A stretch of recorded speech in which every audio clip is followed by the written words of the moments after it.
Et enfin le cyclisme, pour finir, le parcours de la Vuelta a été dévoilé. Le Tour d'Espagne 2020 s'élancera des Pays-Bas pour se terminer à Madrid. Le peloton fera un passage en France avec une arrivée au sommet du Tourmalet. Départ le 14 août pour une arrivée le 6 septembre. Voilà pour l'actu sport, excellente journée à vous. 7h45, l'invité du jour, en direct sur 92.3 et en vidéo live Facebook sur la page RGFM. On continue les bilans quasiment à mi-saison pour les clubs sportifs montluçonnais. Ce matin, nous recevons le président du BSM, Didier Brault. Bonjour. Bonjour. Et l'entraîneur de l'équipe réserve du BSM, Pierre Boulade. Bonjour Pierre. Bonjour. Et merci d'être avec nous tous les deux ce matin. L'heure d'évoquer un petit peu le bilan. Alors on n'est pas à mi-saison en termes de matchs, notamment pour l'équipe première qui n'a joué que 8 matchs sur les 22 de la saison, mais c'est quand même l'occasion de faire un point. Déjà sur l'équipe première, bien évidemment, qui retrouvait le championnat national 1 cette année. À mi-saison, 4e, 4 victoires, 4 défaites. C'est pour l'instant dans les clous de ce qui était ambitionné en début de saison. Oui, on est tout à fait dans les clous de ce qu'on espérait arriver à cette trêve, parce que l'idée c'était quand même d'essayer d'être le plus haut possible au classement, parce que on veut essayer d'assurer le maintien le plus tôt possible si c'est possible. Après, quand on regarde un peu le classement, on voit que ça va quand même se jouer sur une grosse partie de la saison. Mais bon, pour l'instant, on est satisfait du parcours. Et on doit plutôt être 5e, je pense que Pessac est meilleur que nous en goal average total. Ouais. Mais bon, c'est tout à fait dans ce qu'on avait espéré en début de saison. Ouais, avec un bilan équilibré, mais vous marchez par série. Vous aviez démarré par 2 défaites, il y a eu 4 victoires d'affilée, et vous avez fini par 2 défaites. Oui, je pense qu'on avait... il fallait qu'on prenne aussi un peu la mesure du championnat national 1, où l'année dernière en national 2, on avait plutôt surfé sur beaucoup de victoires et je veux dire sans vraiment être en vraie difficulté. Donc les filles, le staff, les dirigeants, c'est tout un nouveau championnat qui est à faire cette année. Avec de nouvelles joueuses aussi, il y en a eu pas mal. De nouvelles joueuses aussi, qui ont intégré l'équipe 1 et l'équipe 2. Et il fallait que tout le monde se mette au niveau des exigences de la nationale 1. Peut-être tout ce qui explique un peu aussi le démarrage un peu plus compliqué, parce qu'on s'attendait peut-être pas à une opposition aussi élevée sur ce nouveau championnat. Après, on a fait une série d'équipes qui étaient peut-être plus à notre portée. Et on a fini par 2 gros morceaux, Saint-Junien et Angoulême, qui sont quand même les favoris pour la montée en D2 et qui sont dans une autre catégorie que nous. Qui sont premier, deuxième, contre qui vous avez perdu, alors contre Saint-Junien, après un match accroché à la Halle des Sports, contre Angoulême le week-end dernier. Bon, on a eu Sladiana dans le Café des Sports dimanche, c'était compliqué, voilà, c'est un match sans, ça arrive. Finalement, le regret peut-être, c'est cette défaite en début de saison à Lanester, qui n'a gagné qu'un match, voilà, une équipe qui paraissait à votre portée finalement. Comptablement, je pense que oui, on peut le regretter. Moi, je pense que ça nous a fait du bien, parce que ça nous a remis un peu les pieds sur terre. Et je pense que le reste des 4 matchs qu'on suivi derrière ont été aussi parce qu'on a perdu à Lanester. Et les filles ont pris conscience qu'il fallait énormément travailler pour avoir des résultats. Et je pense qu'il a plutôt été, même si on a perdu des points, mais il a été bienfaiteur pour le reste des matchs qui sont venus derrière. Alors il reste encore évidemment beaucoup de matchs sur le début d'année 2019, mais c'est vrai que le BSM, alors 4-5e globalement, mais au final c'est vrai que la zone de confort avec la zone rouge est pas si énorme que ça. Il faudra, on l'évoquera dans les rétros là entre Noël et le jour de l'an avec Jean-Marc Lubette, mais il faudra pas traîner non plus trop en route, quoi, parce que c'est vrai que les gens voient le classement, ils disent oh 4e, 5e ça va le faire. Faut pas traîner en route parce que c'est serré finalement derrière. Oui, je vais juste rappeler, dans cette poule l'année dernière, à la dernière journée, du 4e au 10e, tout le monde pouvait descendre. Ah, ouais, effectivement. Donc c'est homogène. C'est homogène et on sait que ça va être compliqué toute la saison. Donc faut prendre les points, on va pouvoir les prendre. Moi, où je suis rassuré, c'est que les filles, elles sont très combatives. Là, on peut rien leur reprocher sur leur investissement. Elles vont donner tout ce qu'elles peuvent. Après, si tout se passe bien, et j'ai pas trop de doutes, mais on va pouvoir se maintenir, mais on sait que ça va être dur jusqu'à la fin et il faut pas qu'on perde l'objectif qui est le maintien et qu'on vise bien, enfin dans nos têtes, qu'on se mette bien en condition pour jouer le maintien. On va parler de la réserve dans un instant avec Pierre Boulade, parce que ça c'était un des objectifs assignés en début de saison également. Juste un petit mot, il y aura besoin d'un public fort, évidemment. Ça c'est l'une des satisfactions aussi, vous avez réussi à maintenir finalement cette dynamique. Le dernier match à domicile contre Saint-Junien, la salle était pleine, les gens étaient debout contre les murs ou assis dans les escaliers, ça c'est le gros point positif. Oui, je pense que c'est... un travail qu'on fait depuis plusieurs saisons, hein, on triche pas. Sur le terrain, personne triche.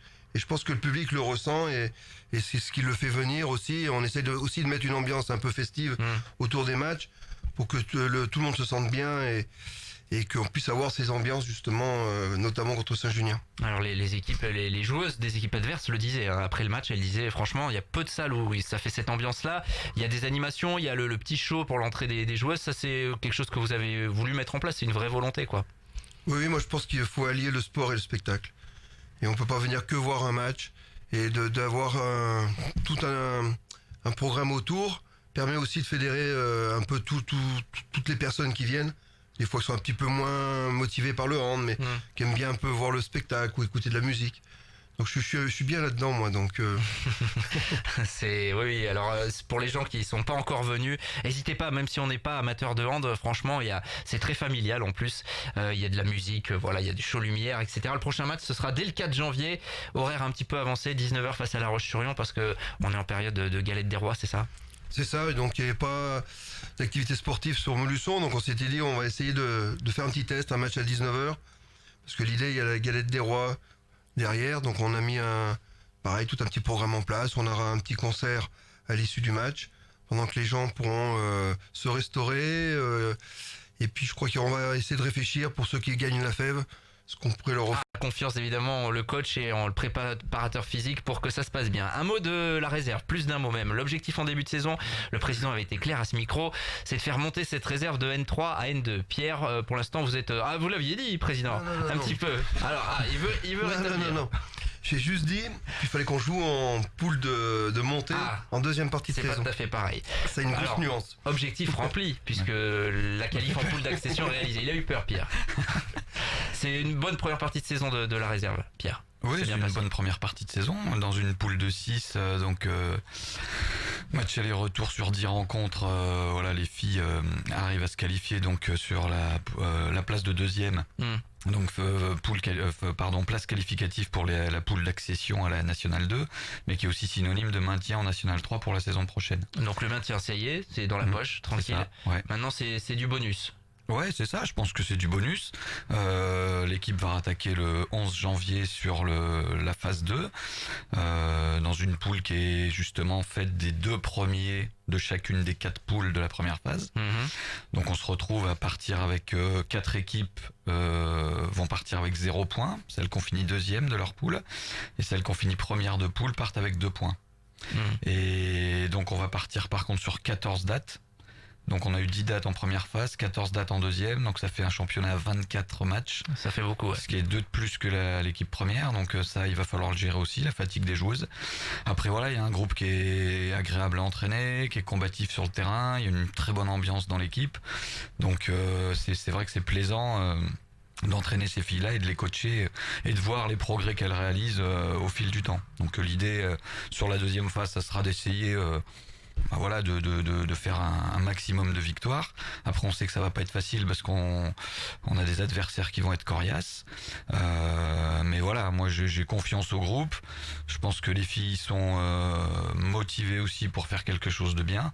Et puis après, je veux dire, on verra bien. Comme disait le président, l'objectif est pas forcément de monter l'équipe en Nationale 2, mais après on peut pas non plus aller jouer les matchs pour les perdre. Donc je veux dire, on va continuer de travailler, on verra ce qui se passe. C'est possible vraiment de jouer les premiers rôles dans cette poule d'accession? Toi qui as une vision je sais globale. Pas, moi j'ai vu que l'équipe qu'on a joué nous, donc Saint-Germain-Blavozy qui va se retrouver avec nous, où on a fait match nul à l'aller et les filles avaient fait une défaite d'1 but je crois au match aller et un match nul au match retour nous. Après je sais qu'il y a Saint-Chamond dans la poule qui est descendu Nationale 2, Porte de l'Isère si je dis pas de bêtises. Bon là il y a des équipes qui je crois qu'on quasiment pas perdu de match dans leur première phase, donc voilà. Donc on suivra ça évidemment, la réserve. Il y aura des matchs en levée de rideau de la première. Comment ça se coordonne les calendriers? Il y en aura quelques-uns peut-être ou... Je crois qu'il n'y en a pas beaucoup. Ouais, il y en a pas beaucoup cette année. Parce que c'est bien pour la réserve là, de jouer en levée de rideau avec le public qui commence à arriver. Oui, carrément. Soit la réserve, soit les moins de 18 championnats de France là qui seront aussi encore en deuxième phase sur ce niveau-là. Donc bon, après avoir au vu du calendrier, ça va être délicat. Bon, il nous reste juste quelques petites secondes pour évoquer les équipes de jeunes. Ça marche plutôt pas mal également. Ouais, on a 95 jeunes. Je te préviens Laurent, on va finir en retard, je te le dis tout de suite. On a 95 jeunes. Ça fait 8 équipes. On a 11 entraîneurs sur ces équipes. Donc on a des moins de 9, moins de 11 qui sont sur des tournois départementaux. On a des moins de 13 ans, on a 2 catégories, une équipe en région, une équipe en départementale. Une qui va se qualifier pour la poule haute, c'est la moins de 13 régions. La moins de 13 départementale, c'est plutôt des joueuses qui sont des débutantes. En moins de 15 ans, on a pareil une équipe en régionale, une équipe en départementale. La même chose, les moins de 15 régions se qualifient en poule haute et les moins de 15 départementales restent en départementale. Ouais. Et les moins de 18, on a donc les moins de 18 championnats de France et les moins de 18 départementales. Donc poule basse pour les 2 équipes. Mais voilà, ça se passe super bien, les filles progressent et nous on est bien contents en tout cas de ce qu'on voit et de l'état d'esprit qu'ont les filles sur le terrain. Important de parler de la base évidemment du côté du BSM et on donne d'ores et déjà rendez-vous le 4 janvier donc pour l'équipe première, le match à 19h, attention l'horaire à noter, on vous le rappellera sur cette antenne face à La Roche-sur-Yon. Merci à tous les deux. Merci d'être venus ce matin, bonne fête de fin d'année évidemment au BSM, à tous les licenciés, à tous les bénévoles. Il est 7h56 sur RJFM. 7h45, l'invité du jour. En direct sur 92.3 et en Facebook Live vidéo sur la page RJFM.